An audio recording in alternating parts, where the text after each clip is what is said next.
Gas is out. I'm Folabomi and welcome to my YouTube channel. Today, I want to talk about my experience with a gas outage in my area. Okay, let's go. I live in the UK and I am currently experiencing a gas outage. Stay tuned. So don't go anywhere.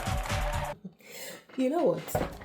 A lot of us live in developed countries and we feel that everything works, the water is running, the electric is fine, the gas is fine. And then one day, one of these things stops working and we start thinking, how prepared are we for emergencies, right? Because, so yesterday evening, I was in the kitchen and I was gonna turn on the gas to cook.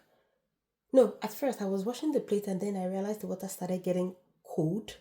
It was supposed to be warm and I thought, oh, something's wrong with the boiler. Then I went to the boiler and I saw that the ignite was unsuccessful. So I felt there was something wrong with the boiler and we're already thinking, oh, we need to call our gas engineer. And then I turned to turn on the gas and the ignite just kept, it wasn't working. So I then thought about it. What's going on? So we checked the gas box outside and realized the machine was off. Like nothing was working. We still thought, oh, it was a personal problem. So we had contacted the gas engineer and he said he was gonna come in this morning. And then my husband said, you know what? Why not just let us ask our neighbors?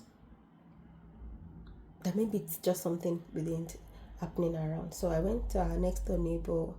She's an older woman and I was like, oh, please, is your gas out? She said, oh yeah, that the vans, the gas guys are around, that there's something wrong in the area and all. I was like, thank God it's not just us, because I was already wondering. But then in my head I was already thinking of how we're going to survive within this time, at least I kicked in straight up Niger survival mode.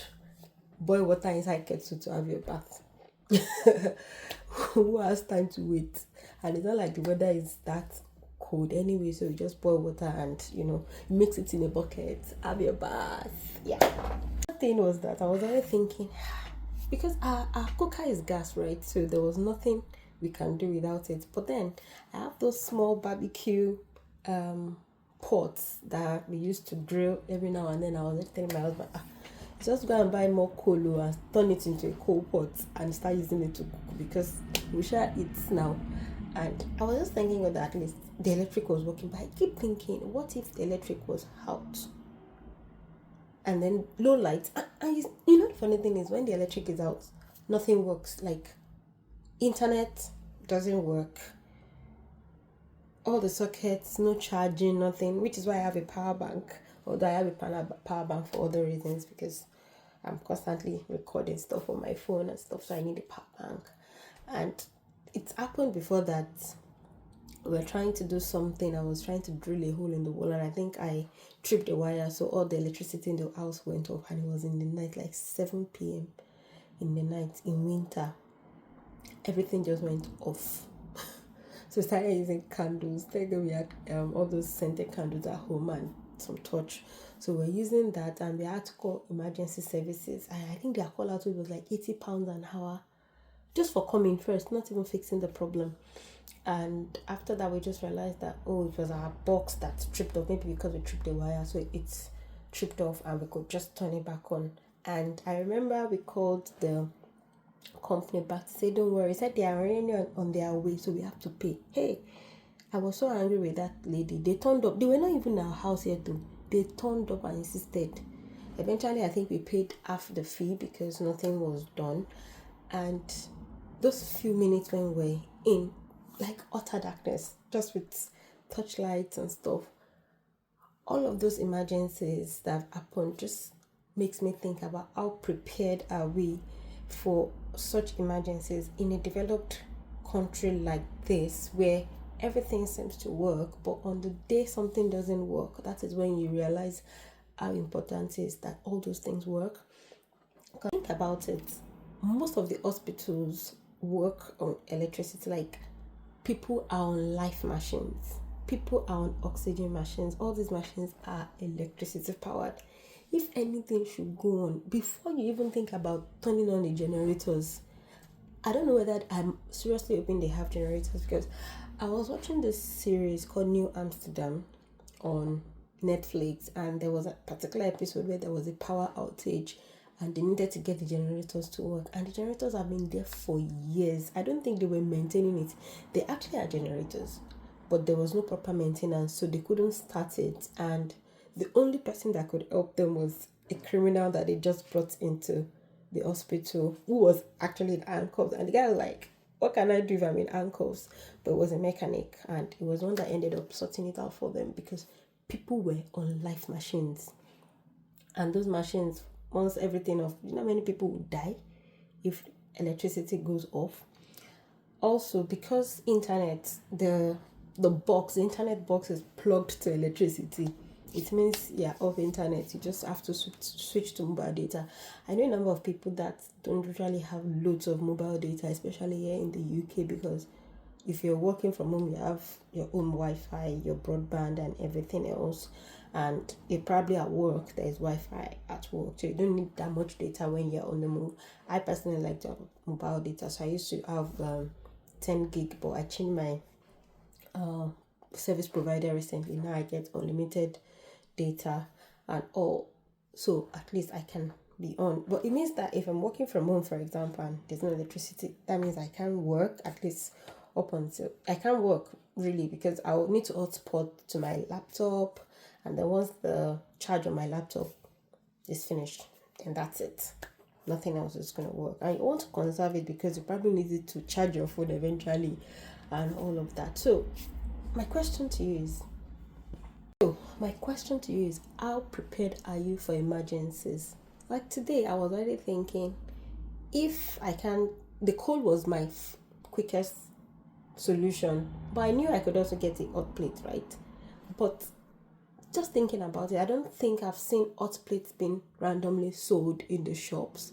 And even my husband had gone to ask that this morning, and he could not see any hot plates. I was already thinking, okay, we'll just order from Amazon. We'll look on Amazon, but probably the earliest Amazon can do is next day delivery, because of the time of the day I order it.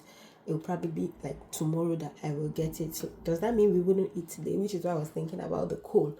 So the question I have for you, but again, we were lucky enough that we were just talking to the gas guy that we met outside this morning, and I was telling him that okay, are we going to be hot today? Is the gas going to be working today? He said he can't tell because 800 houses were affected.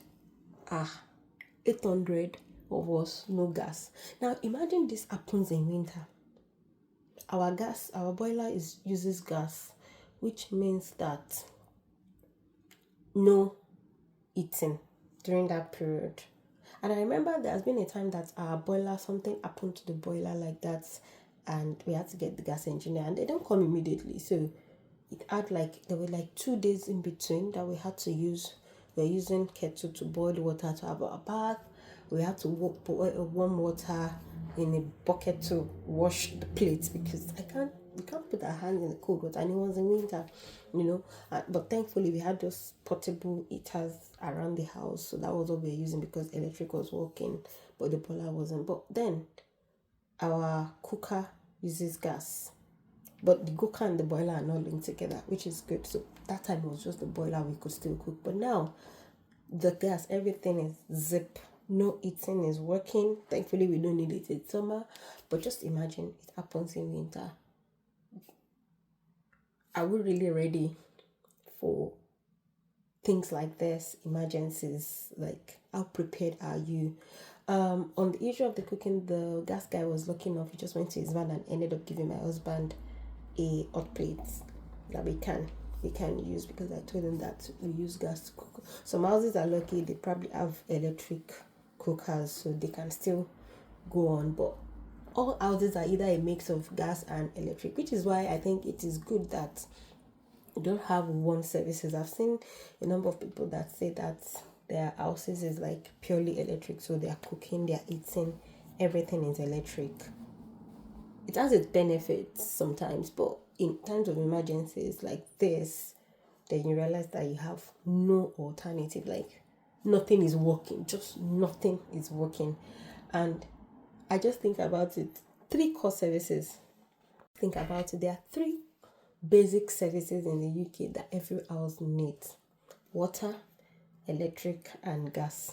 If any of these stops working, now I've come to think about it. Electric, at least you can get the hot plate if your gas is not working for cooking, or you can boil water. If electricity is not working, if the gas is working, you can try and find some ways around it. Although with the electric, it's also a lot more tricky. There's really nothing much you can do but have power banks to be able to charge phones and reach out to people. But when it comes to water, what can you do? Do you have a drum outside where you keep water for emergencies? I think the only one we have outside is where we collect our rainwater and we use for gardening. So that could come handy in case of emergencies. It's just go and take the water from there and then boil it or something. And then probably get bottled water to drink and cook.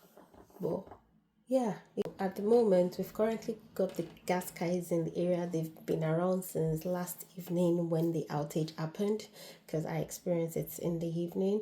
And this is almost 2:30 and it hasn't been resolved yet. I can still see them outside my window, all having chats and trying to figure out how to resolve it.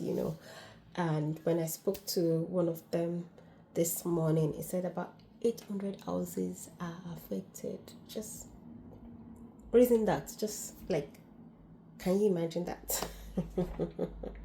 Again, how ready are we for emergencies? Are you prepared for such emergencies? If you live in a civilized environment like the UK, the US, Canada, and all of this, I know everybody believes Armageddon has to happen for those kind of things to happen all at once. But I remember sometime last year when in Northern Ireland, I think there was a storm and power was out, and it was in the middle of winter. I think it was this year or late last year, and power was out in Ireland, in Northern Ireland, because I had a friend in Belfast that encountered it, and all the shops, everybody starts packing things from the shop, all the basic stuff, toilet rolls and stuff finished from the shops, and power was out for hours. Like people had no eating in their homes and had to go to community centers to get warm. And how many people will sleep in community centers? I personally think I can sleep in such a public place. But yeah, how prepared are you? Just start thinking about it. What are those emergency things that you need to have around the house when these kind of things happen? Think about it and get yourself prepared. Thanks for watching. Bye.